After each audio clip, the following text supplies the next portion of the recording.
எல்லாருக்கும் வணக்கங்க. மண்ணே இல்லாத தோட்டத்துல ஜேசிபி வச்சு என்ன நோண்டிட்டு இருக்குன்னு பாக்குறீங்களா? இது வந்து பாத்தீங்கன்னா சொட்டு நீர் பழுப்பு அமைக்கிறதுக்காக பள்ளம் எடுத்துட்டு இருக்காங்க. எதுக்காக மண் இல்லை அப்படின்னு சொல்றேன் அப்படின்னா, செங்காட்டு பகுதி எல்லாமே வந்து பாத்தீங்கன்னா ஒரு அரை ஒரு அடி தான் மண் இருக்கும். மீதி ஃபுல்லாமே வந்து பாத்தீங்கன்னா சட்டு பாறை அந்த மாதிரி தாங்க இருக்கும். மண் வந்து ரொம்ப குறைவு தான். இந்த வீடியோ பதிவுல நம்ம என்ன பார்க்க போறோம் அப்படின்னா, நம்ம சொட்டு நீர் பழுப்பு அமைக்கிறதுக்கான ஃபில்டர் செட்டப் முழுசா வந்து இந்த வீடியோ பதிவுல பார்க்க போறோம். அதுக்கப்புறம் ஃபில்டர் செட்டப் வந்து எப்படி நம்ம யூஸ் பண்றது அப்படின்றத இந்த வீடியோ பதிவில் பார்க்க போறோம். இன்னொரு விஷயம், நான் வந்து எப்படி இதை அப்ளை பண்ணி வாங்கினேன் அப்படின்ற விஷயத்தையும் இந்த வீடியோ பதிவில் நான் உங்களுக்கு சொல்ல போறேங்க. வாங்க ஃபில்டர் செட்டப் எப்படி பண்றாங்க அப்படின்றத நம்ம பார்க்கலாம். முதல்ல இவங்க செட் பண்றது என்ன அப்படின்னா, இது வந்து வெஞ்சூரி செட்டப் தாங்க முதல்ல இது பண்றாங்க. ரொம்ப முக்கியமானது வந்து இந்த ஃபில்டர் செட்டப்லேயே வந்து வெஞ்சூரி செட்டப் தான் ரொம்ப முக்கியமான செட்டப்பு.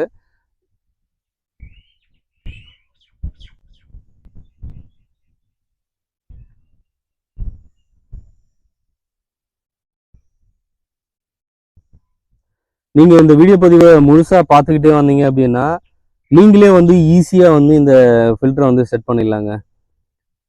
இவங்க வந்து பாத்தீங்கன்னா எங்க ஊருக்கு பக்கத்து ஊர் தாங்க, இவங்க தெரிஞ்சவங்க தான். அவங்க ஏக்கராவுக்கு வந்து 2000 ரூபா அப்படின்னு சொல்லிட்டு செட் பண்றதுக்கு வாங்கினாங்க. ஒரே ஒரு ஆக்ஷா ஃப்ரேம் தான், மற்றது எல்லாமே வந்து பாத்தீங்கன்னா மேனுவலா தான் எல்லாமே இதுல ஃபிக்ஸ் பண்ணாங்க அவங்க.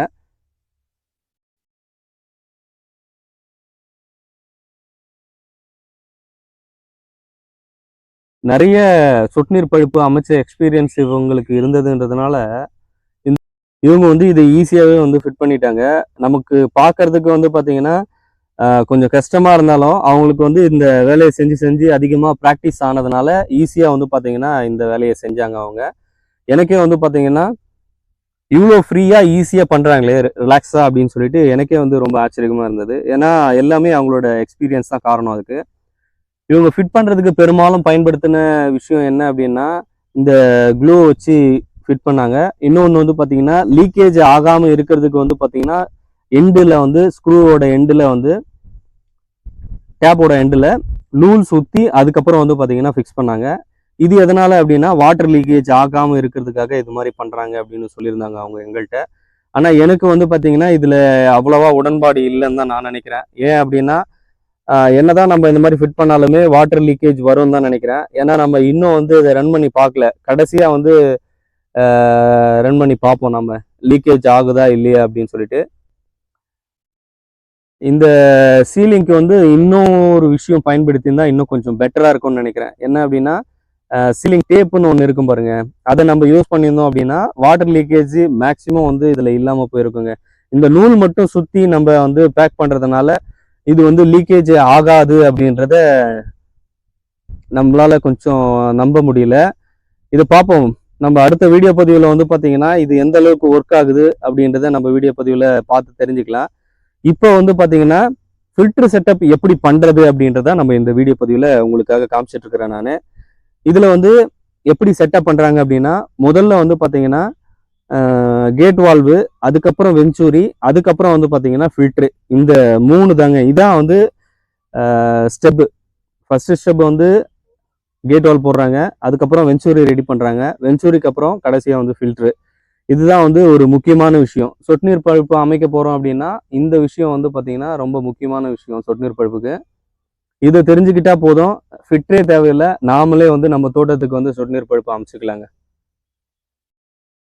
நானே தான் அமைக்கலான்னு இருந்தேன். எனக்கு வந்து இதை பற்றி ஒரு சில விஷயங்கள் வந்து டவுட்டாக இருந்ததுனால நான் ஆளை கூப்பிட்டு பண்ண வேண்டியதாகிடுச்சுங்க.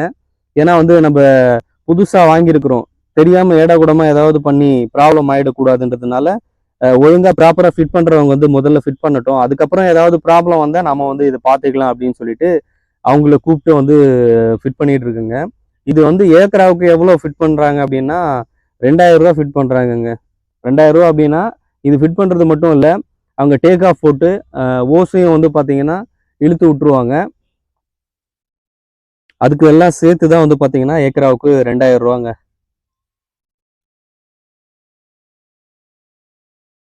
இப்போ நீங்கள் இந்த வீடியோ பார்த்துருக்கீங்க அப்படின்னா நீங்கள் வந்து ஃபில்டர் செட்டப்பை இந்த முறையில் நீங்கள் பண்ணாலே ஈஸியாக ஃபிட் பண்ணிடலாம். அடுத்து வந்து பார்த்தீங்கன்னா ஃபில்டர் செட்டப் முடிஞ்சதுக்கப்புறம் நம்ம சொட்டு நீர் பழுப்பை அமைக்கிறதுக்காக வந்து டேக் ஆப் போடுவாங்க பார்த்தீங்களா, அந்த ஓஸ் கட் பண்ணிட்டு ஓட்டை போட்டு அந்த டேக் ஆப் சொருகிறதுக்கு வந்து அந்த பிளக் எல்லாம் வந்து போட்டுக்கிட்டு இருக்காங்க. இந்த ஒரே ஒரு ட்ரில் பிட் தாங்க அப்படியே மேனுவலா கரெக்டா நேரா வச்சு 3 அடிக்கு ஒரு ஹோல்ஸ் நாங்க போட்டது. கரெக்டா 3 அடிக்கு ஒரு ஹோல்ஸ் வச்சு போட்டுக்கிட்டே போயிட்டே இருந்தாரு அவர் மாட்டு. பின்னாடி வந்து பாத்தீங்கன்னா பழுப்பா ஆடாம இருக்கணுன்றதுக்காக அவர் வந்து ஸ்டெடியா நின்றுட்டு இருந்தாரு. சரி நம்மளே ட்ரை பண்ணி பார்ப்போம் அப்படின்னு சொல்லிட்டு வாஷர் எடுத்து அதில் பிளாக் கலர் வாஷர் எடுத்து ஃபிட் பண்ணிட்டு அந்த டேக் ஆப் ப்ளக்கை வந்து அதில் இன்சர்ட் பண்ணுறது கொஞ்சம் கடினமாக இருந்தது. அதுக்காக வந்து பார்த்தீங்கன்னா அவங்க ஸ்பெஷலாக வந்து ஒரு குச்சி ஒன்று வச்சுருக்காங்க. அந்த வாஷரை போட்டு அந்த டேக் ஆப் ப்ளக்கை உள்ளே சொருக்கிறதுக்கு அந்த குச்சிங்க கொஞ்சம் ஸ்ட்ராங்காக அழுத்தணும் அப்படின்னா அதில் போயிட்டு அப்படியே உட்காந்துக்கு வந்து டேக் ஆப் ப்ளக்கு.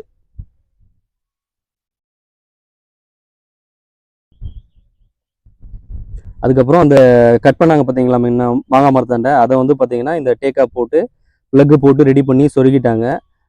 இப்போ வந்து இந்த ஃபில்டர் செட்டப் நம்ம வீட்டாண்ட ரெடி பண்ண பாருங்க, அதை வந்து தண்ணி இறைக்கிற கிணத்துக்கு பக்கத்துல தான் வந்து எங்கேயுமே வந்து ஸ்டார்டிங் ஸ்டேஜில் தான் வந்து இந்த ஃபில்டர் செட்டப் பண்ணுவாங்க.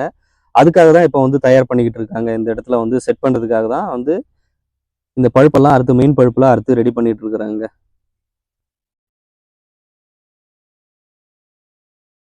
ஆனால் நமக்கு பார்க்கறதுக்கு சிம்பிளாக இருந்தாலும் இந்த விஷயம் எல்லாமே அனுபவம் இல்லாமல் பண்ணுறதுன்றது கொஞ்சம் சிரமமான விஷயம்தான். அவ்வளோதாங்க, சிம்பிள்.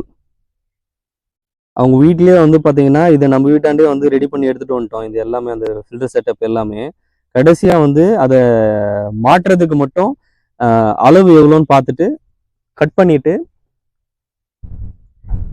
பேக்கப் பழுப்பெல்லாம் வந்து எவ்வளோ வேணுமோ அந்த அளவுக்கு வந்து கட் பண்ணி எடுத்து சொருகுனா வந்து ஃபில்டர் செட்டப் ஓவர்.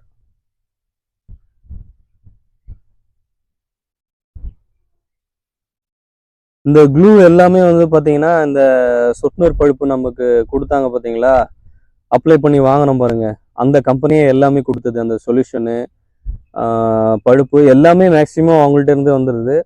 நாம வந்து ஒரு சிலது மட்டும் வெளியில வாங்க வேண்டியது மாதிரி இருக்கும்.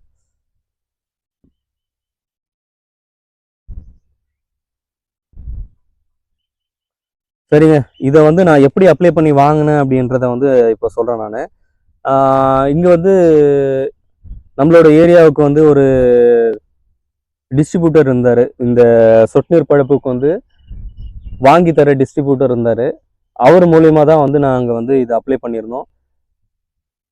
இது யார் யாருக்கு எலிஜிபிள் ஆகுது அப்படின்னா 5 ஏக்கர் வந்து சிறு குறு விவசாயி சர்டிஃபிகேட் வாங்கிட்டு நம்ம வந்து இதுக்கு அப்ளை பண்ணலாங்க இந்த சொட்டுநீர் பழுப்புக்கு. நாம வந்து அந்த டிஸ்ட்ரிபியூட்டர்கிட்ட வந்து இந்த மாதிரி நான் வந்து சொட்டுநீர் பழுப்பு அமைக்க போறேன் அப்படின்னு சொன்னாலே போதும், அவங்க வந்து பார்த்தீங்கன்னா எல்லா வேலையுமே அவங்களே பண்ணிடுறாங்க. இந்த சிறு குறு விவசாயி சர்டிஃபிகேட் வாங்குறதுல இருந்து கடைசியாக வந்து நமக்கு வந்து இந்த பழுப்பு அமைச்சு கொடுக்குற வரைக்கும் எல்லா வேலையுமே வந்து பார்த்தீங்கன்னா அந்த டிஸ்ட்ரிபியூட்டர்ஸே பண்ணிடுறாங்க. இதனால நம்மளுக்கு பெருசாக எந்த வேலையும் இல்லை.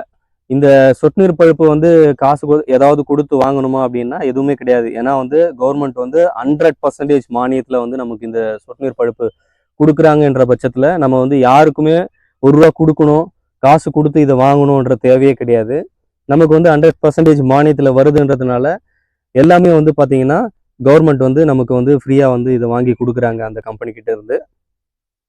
நமக்கு வந்து செலவுன்னு பார்த்தா இதில் என்ன அப்படின்னா ஃபிட் பண்ண வராங்க பார்த்தீங்களா, இதோ ஃபிட் பண்ணிட்டு இருக்காரு பாருங்க, இவருக்கான பைசா மட்டும் நம்ம கொடுத்தா போதும்.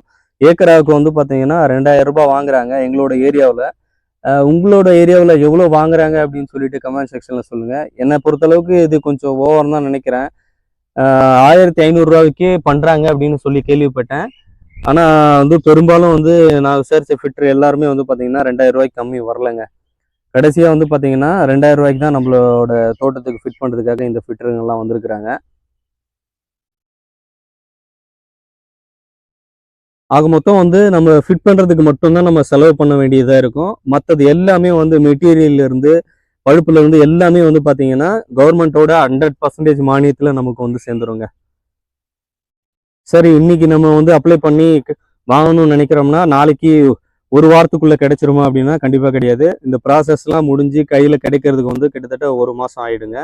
ஏன்னா வந்து கம்பெனிக்காரங்களும் வந்து பார்த்தீங்கன்னா இந்த நம்ம சொட்டு நீர் பழுப்பு இறக்கிறதுக்கே வந்து பள்ளம் எடுத்தால் தான் வந்து பார்த்தீங்கன்னா இந்த பழுப்பை வந்து நம்மளுக்கு இறக்கி கொடுக்குறாங்க. அதுக்கப்புறமா வந்து நம்ம ஃபிட்டரை பிடிக்கணும், ஃபிட் பண்ணணும் அப்படின்னு சொல்லிட்டு வேலையெல்லாம் அப்படியே நீண்டுக்கிட்டே போகுதுங்க. கிட்டத்தட்ட நான் வாங்கி ஃபிட் பண்ணி முடிக்கிறதுக்கு 1 மாதம் ஆயிடுச்சுங்க.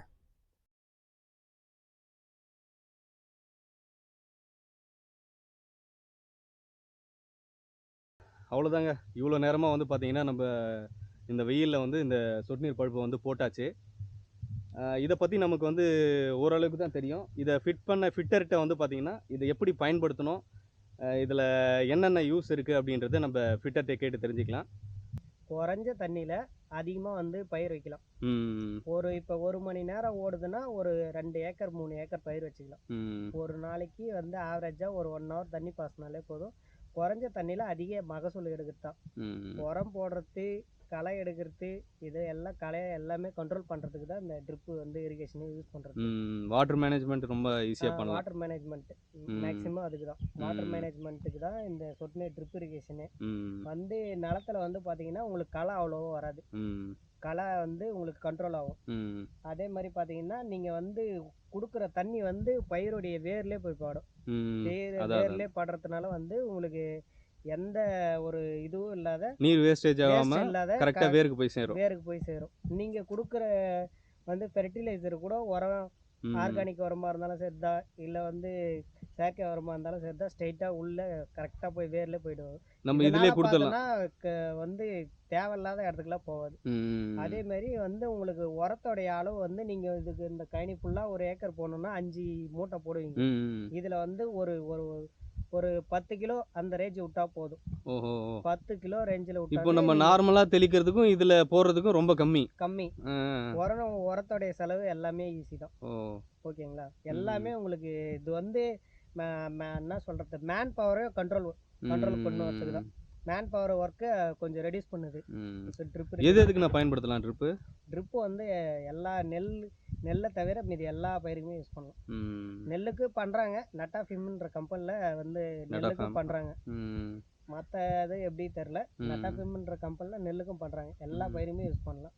பூச்செடி, காய்கறி எல்லா பயிருக்கும் யூஸ் பண்ணலாம். இப்போ உரம் வைக்கிறதுன்னு சொன்னீங்கல்ல, இதுல எப்படி வந்து உரத்தை செலுத்துறது? உரம் வந்து செலுத்துறது பாத்தீங்கன்னா இது வரைக்கும் பாத்தீங்களா அந்த ஓசு, இதை வந்து ஒரு ட்ரம்ல வந்து அந்த ஒரு 200 லிட்டர் பேரல், அந்த பேரல்ல வந்து ஒரு 10 கிலோ உரம்னா ட்ரிப் இரிகேஷனுக்கு தனியா உரம் இருக்குது. அந்த உரத்தை வாங்கி அதுல கொட்டி வந்து கரைச்சிடணும். கரைச்சிட்டு இந்த ஓஸ் எடுத்து அந்த பேரல் உள்ள அடி வரைக்கும் செலுத்திட்டு இதை ஓபன் பண்ணிக்கணும். இதை ஓபன் பண்ணிட்டு இது வரைக்கும் பார்த்தீங்களா, நல்லா கிளீனாக பார்த்துக்கணும். இதை ஒரு ஓரிங் தெரியுது ஆரஞ்சு கலரில்? அந்த ஆரஞ்சு கலர் 100ல் இருக்கும். அந்த ஆரஞ்சு கலரில் 100ல் இருக்கிறத வந்து இப்படி க்ளோஸ் பண்ணிட்டு வந்தீங்கன்னா தண்ணி வந்து இப்போ ஒரு 40க்கு எடுத்துகிட்டு வந்துடணும். தண்ணி ப்ரெஷருக்கு ஏற்ற மாதிரி அட்ஜஸ்ட் பண்ணணும். நீங்கள் வந்து இதை அட்ஜஸ்ட் பண்ண சொல்ல பார்த்தீங்கன்னா இப்படி ஸ்ட்ரைட்டாக போகிற தண்ணி இதில் பிளாக் பண்ணும். இதை பிளாக் பண்ண சொல்ல தண்ணி இது ஏழை ஏறும். இது ஏற சொல்ல இதில் ஒரு வேக்கம் கிரியேட் ஆகும். வேக்கம் கிரியேட் ஆக சொல்ல அப்படியே வந்து சக் பண்ணி அப்படியே இழுத்து இது ஏழை ஏற்றுமே ஃபில்டர் பண்ணி போயிடும். ட்ரிப்பில் போயிடும். க்ளீனாக வாட்டர் சோர்ஸ் வந்து க்ளீனான பியூர் தண்ணி தான் போய் சேரும். வண்டல், மண், தூசு கீசு எதுவும் அதில் போய் சேராது. இது எல்லாத்தையும் வடிகட்டி தான் அனுப்பும். ஓகே. இப்போ ஃபில்டரில் எத்தனை டைப்புனா இருக்குது? ஃபில்டரில் 2 டைப் இருக்குது. டிஸ்க் ஃபில்டர் இருக்குது, ஸ்க்ரீன் ஃபில்டர் இருக்குது. தோட்ட கலர்னு பொறுத்த மட்டும் வந்து ஸ்க்ரீன் ஃபில்டர் தான் வரும். டிஸ்க் ஃபில்டர் வந்து கரும்புக்கு அக்ரி. சரிண்ணா. ஆமாம். இப்போ வந்து இதில் ப்ரெஷர் கேஜ் வச்சுருக்கீங்கல்ல? ஆமாம். அது எப்படி பார்க்குறது, என்ன யூஸுக்கு நான் இது வச்சுருக்கிறீங்க? ப்ரெஷர் கேஜ் எதுன்னு கேட்டினா நம்ம நிலத்தில் எவ்வளோ ப்ரெஷரில் தண்ணி கொடுக்குறோன்றதுனால தான். இது இன்லெட் ப்ரெஷரை காட்டும். இதை பார்த்துக்கோங்க, இது இன்லெட் ப்ரெஷரை காட்டும், இது அவுட்லெட் ப்ரெஷரை காட்டும். இது வழியால் தண்ணி போக சொல்ல இன்லெட்டில் எவ்வளோ ப்ரெஷர் வருதுன்னு நம்ம பார்ப்போம். ஓகேங்களா? இதில் 1லேருந்து 2 வரைக்கும் ப்ரெஷர் வரலாம் மோஸ்ட்லி. இப்போ 1 ஏக்கர் தண்ணி பாசுனீங்கன்னா 1லேருந்து 2 வரைக்கும் வரலாம். இதில் வந்து பார்த்தீங்கன்னா சேம் அதே வரும் சொல்ல இது மண் இந்த ஃபில்ட்ரு உள்ள அடைச்சிக்கிட்டோ இல்லை வேறு எதனா ப்ராப்ளம் வந்துச்சுனாவோ இது வந்து 0க்கு வந்துடும். இப்போ மண் எதுவும் அடைக்கல அப்படின்னா எவ்வளோ வரும்? மண் அடைக்கலன்னா இதில்னா ப்ரெஷர் வந்து சேம் ப்ரெஷர் அதிலே வரும். ரைட்ண்ணா. ஓகேண்ணா. அவ்வளோதாங்க, இந்த வீடியோ பதிவு வந்து பார்த்தீங்கன்னா முடிவுக்கு வந்தாச்சு. கிட்டத்தட்ட நான் எப்படி இதை அப்ளை பண்ணி வாங்கினேன், எப்படி ஃபிட் பண்றாங்க அப்படின்ற விஷயம் எல்லாமே இந்த வீடியோ பதிவில் காமிச்சிருப்பேன். அது மட்டும் இல்லைங்க, இதை எப்படி யூஸ் பண்ணோம் அப்படின்றத நம்ம அந்த ஃபிட்டர் வந்து நமக்கு வந்து தெளிவாக சொல்லியிருப்பாரு.